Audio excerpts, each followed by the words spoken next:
ઘરે આવીને જોયું તો જીતુ કાકા ગોદરોડી હુતા હતા। તો જય હિન્દ અને જય માતાજી મિત્રો, સ્વાગત છે તમારા મારા મિની બ્લોગમાં। પછી સવારે તૈયાર થઈ અને હું આવી જતો ઉના આવીને પછી સુજલભાઈને આપણે પાઈ દીધો તો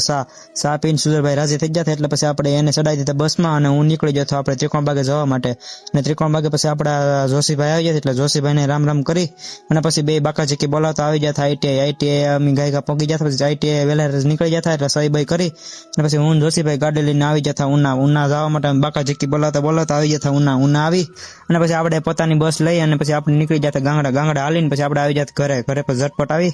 અને ખાઈ પીને પછી આપણે આવી જતા કાશમાં આપણો ફોન લઈને પછી આપણે જોઈતા તો જીતુ કાકા હુતા હતા એટલે આપણે અવાજ કરાવ્યા વગર પછી નથી આપણે બધે ઠામડા મૂકી અને પછી આપણે નીકળી જતા ડાયતાની ઓવડિયા કેમ કઈ બધી જીતુ કાકા હુતા હતા એટલે એને ડિસ્ટર્બ કરાવી નહીં એટલે પછી હું આવી જતો ડાયતાની ઓવડિયા પછી ઘડીક ના બેઠો તો પછી જીતુ કાકા આવી જતા કેમ કે શેણામાં પાકની દવા છાંટવા નથી એટલે પછી જીતુ કાકા દવા છાંટતા હતા ને હું પછી નીકળી જતો પાછો અને થોડું ઘેર કામ આવી જશે એટલે ઘેર આપણે આટા મારવા નીકળી જતા પછી અહીંયા ડાયતાની ઓવડી આવીને જોયું તો જીતુ કાકાનો પંપ અહીં પડ્યો હતો અને પછી જીતુ કાકા અંદર પોરો ખાતા કેમ કે પંપનો વજન બહુ વધારે હોય એટલે પછી આપણે ઘેર આવી જતા પછી હું ધ્રુવીલભાઈ બે નાસ્તો કરતા નાસ્તામાં કઈ હતું નહીં હળવું નાસ્તો હતો ને જેમાં મોસંબી નહોતું અને પછી દૂધ દેવા માટે આવી જતો ભગીરથ। હવે મિત્રો આપણે 1000 ફોલોવર કરવાના છે કરી જો નહીં।